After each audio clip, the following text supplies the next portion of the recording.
Togliti le mutande! Togliti le mutande! Benvenuti nella soffitta di Pippo, mettetevi comodi, qui celebriamo il cinema, le dive e i ricordi più belli e se non l'avete ancora fatto iscrivetevi al canale.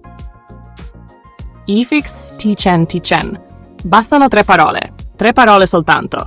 E oggi, per milioni di italiani di una certa generazione, non sono semplicemente una vecchia citazione. Non sono solo un suono assurdo, non sono nemmeno un tormentone sopravvissuto per miracolo al tempo. No! Oggi IFIX T10 è un interruttore. Lo pronunci e si accende tutto. Parte un riflesso automatico. Si spalanca una stanza della memoria che sa di carta stampata, di edicole imbarazzanti, di cataloghi sfogliati con troppa attenzione, di antenne da girare sul balcone, di TV privati in seconda serata e di videocassette con una doppia identità. Perché il bello è proprio questo. IFIX T10 non è la destinazione, è il pulsante, è la scintilla che fa partire il viaggio. Lo senti oggi. E non pensi soltanto a un personaggio o a un vecchio fotoromanzo per adulti. Pensi subito a un clima, a un'Italia analogica, trattenuta, goffa, ingegnosa. Un'Italia in cui per scovare qualcosa di appena malizioso non bastava un click. Ma che? Dovevi cercare, dovevi aspettare, dovevi sperare e soprattutto dovevi fingere indifferenza mentre dentro di te si agitava un documentario della National Geographic, però sulla pubertà maschile italiana. Con che cosa vuoi cominciare? Io farei tutta una struttura, costruirei una cosa da mettere. Chi è? Ma a chi telefoni a quest'ora? Frank! Che servizio è, Ugo? È un servizio sociale. Sono le 8, porcellini. Ecco, è l'ora esatta, danno Il l'ora. nostro Non c'è servizio mai un prenderà. cazzo di orologio che funzioni in questa casa. Il primo teatro di guerra, naturalmente, era l'edicola. L'edicola negli anni '80 non era un semplice posto dove comprare il giornale. Era un test di autocontrollo. Tu entravi con l'aria innocente di uno che voleva soltanto il settimanale sportivo o al massimo le figurine. Ma l'occhio, inutile girarci intorno, ogni tanto prendeva strade autonome.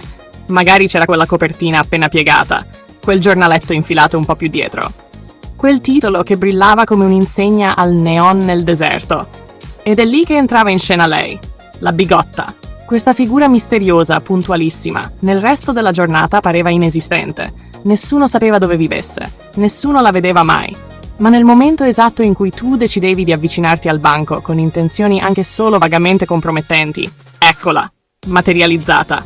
Con un tempismo da film horror.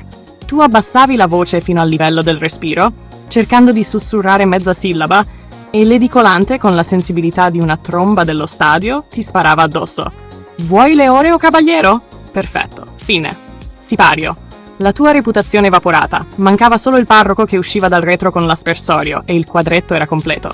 E la signora bigotta, naturalmente, era sempre lì dietro di te. Immobile, silenziosa, con quell'espressione da catastrofe morale in diretta. Però, diciamolo, proprio questo rendeva tutto più memorabile. Se uscivi da quell'edicola con il bottino nascosto tra 2 pubblicazioni innocenti, non avevi fatto un acquisto. Avevi portato a termine un'operazione sotto copertura. Poi, naturalmente, c'era Postal Market. E qui la faccenda si fa ancora più italiana, perché Postal Market era ufficialmente un catalogo per la famiglia. Vestiti, scarpe, piumoni, pigiami, elettrodomestici, biancheria, oggetti per la casa. Tutto regolare, tutto rispettabile, tutto perfettamente domestico. Ma ufficiosamente, per un numero impressionante di maschi italiani, era anche un testo da consultazione emotiva molto approfondita. Il catalogo arrivava in casa, si piazzava sul tavolo, e a quel punto cominciava il teatro dell'ipocrisia domestica. Che fai? Niente. Perché stai ancora guardando quella pagina? Sto confrontando i tessuti. Certo, un'analisi comparata, un simposio sul capo basico, un rigoroso studio tecnico sulla resa del cotone misto. La cosa più buffa di Postal Market era proprio questa. Tutto assolutamente regolare, tutto perfettamente casalingo, tutto formalmente innocente. Eppure, attorno a certe pagine, si creava una concentrazione che neanche durante lo scrutinio delle elezioni. Il silenzio, la calma sospetta, la pagina girata piano. Postal Market, senza volerlo, è stato per anni il più grande manuale italiano di malizia involontaria. Poi arrivava la sera, e con la sera arrivava la televisione. Ed è qui che questo viaggio nei ricordi cambia proprio luce. A una certa ora della notte le famiglie si ritirano sconfitte. È l'ora critica, l'ora di proibito, di vietatissimo, di oroscopone, super porno show. Perché gli anni 80 televisivi, soprattutto nella seconda serata, avevano un fascino che oggi è quasi impossibile da spiegare a chi non c'era. Le TV private sembravano sempre sul punto di combinare qualcosa. Non sapevi esattamente cosa, ma lo sospettavi. Bastava una sigla un po' furbetta, un titolo ambiguo, una luce al neon, una conduzione sopra le righe, e già l'immaginazione partiva in quarta. In quel clima, Colpo Grosso è diventato un simbolo assoluto. Non era soltanto una trasmissione, era un rito nazionale, una palestra di pazienza, una forma di meditazione applicata all'adolescenza italiana. Perché sì, il concetto era esattamente quello.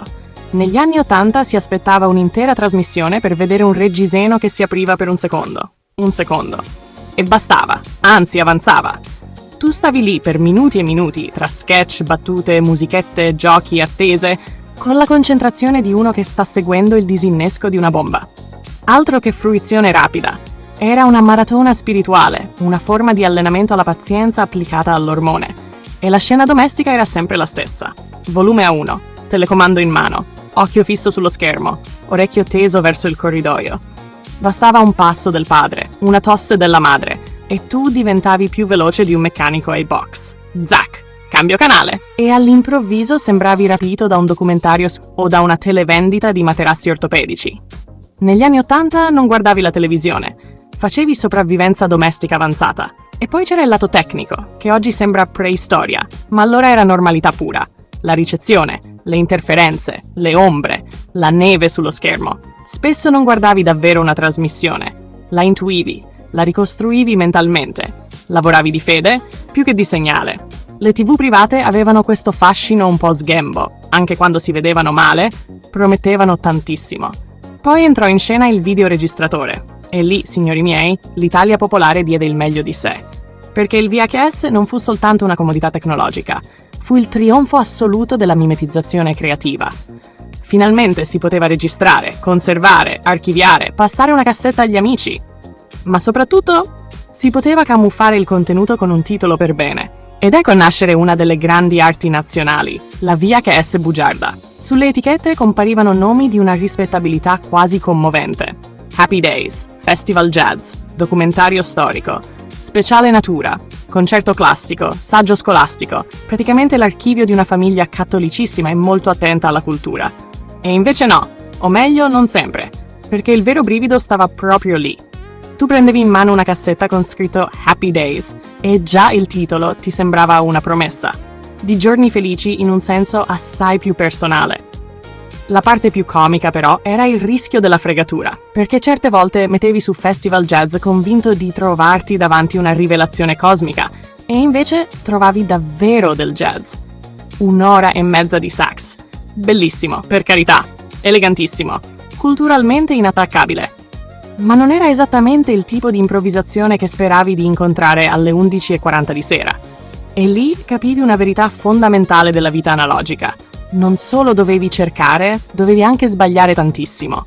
Lo stesso valeva per il passaparola tra amici, che allora era meglio di qualunque algoritmo, ma molto meno affidabile. Bastava una frase tipo «Da mio cugino c'è una VHS con scritto ginnastica in casa» e immediatamente quella cassetta diventava il santo graal. Poi magari la mettevi davvero e trovavi una signora tedesca in fuseo che faceva stretching con una tastiera in sottofondo. E tu restavi lì, seduto a fare i conti con la tua ingenuità e con l'estrema crudeltà del destino. Perché quel mondo non viveva di accesso immediato, viveva di attesa, fantasia e gigantesche esagerazioni. Bastava intravedere mezzo secondo di qualcosa, e il giorno dopo quel mezzo secondo era già diventato un colossal. Insomma, non era solo curiosità, era un piccolo teatro nazionale dell'ammiccamento.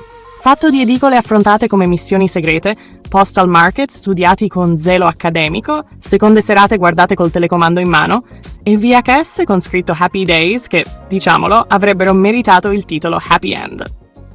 E forse è proprio per questo che iFix T10 funziona ancora oggi così bene, perché non riaccende un solo ricordo, riaccende un intero mondo. Se anche voi, sentendo queste 3 parole, tornate subito lì, raccontatemelo nei commenti. E se questo viaggio vi è piaciuto, iscrivetevi alla Soffitta di Pippo e lasciate un like. Qui il passato non si spolvera soltanto. Ogni tanto basta una formula magica per farlo ripartire. Ifix Chen Chen. Spero che questo viaggio nella soffitta di Pippo vi sia piaciuto. Se volete continuare a scoprire gemme nascoste del cinema e sostenere il canale, non dimenticate di seguirci e di attivare la campanella. Vi aspetto!